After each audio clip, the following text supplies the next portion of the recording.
столице республики организовали фестиваль женщин Долины Туймада-2018. Собрались более 300 участниц. С активными женщинами республики беседовала наша корреспондент Кристина Якупова. Татьяна – многодетная мама. В составе женсовета Центрального округа Якутска состоит 4 года. Активистка с самого детства и во взрослой жизни нашла себя в работе председателя женского совета. Подать руку помощи семьям в трудную минуту – вот основная задача ее работы. Мы помогаем многодетным семьям, помогаем ветеранам, инвалидам. У нас общественная организация, то есть мы никак не финансируемся, поэтому мы помогаем только именно своей какой-то помощью, и, может быть, даже консультативной. Помощь наша в основном в организации каких-то таких конкурсов и выявления талантливых детей. Акции, проекты, торжественные встречи. Более 2000 мероприятий в год организовывают активные участницы женсоветов якутских округов. Мы всегда очень активно живем в общественной жизни города.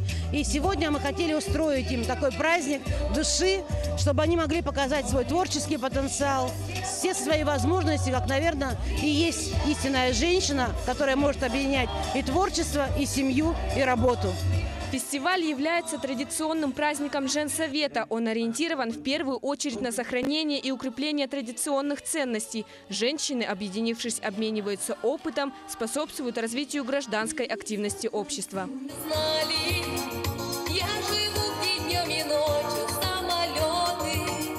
Дух соперничества среди женщин присутствовал весь день. Фестиваль включал в себя конкурсную программу, веселые старты, конкурсы кулинарных блюд и не только.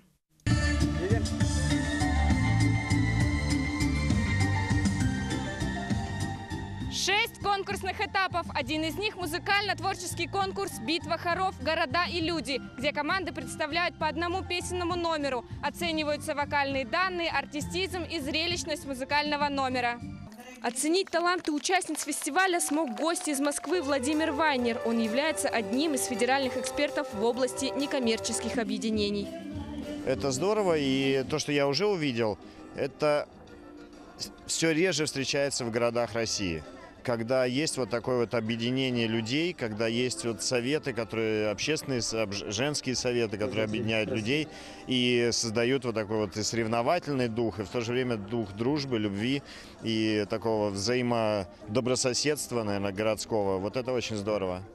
По итогам всего конкурсного дня были выявлены самые активные участницы – женсовет строительного округа. Победителям достался сертификат на сумму 50 000 рублей. Также все участники мероприятия получили номинации и памятные призы. Кристина Якупова, Марферина Алексеева, Илья Сыромятников, Якутск.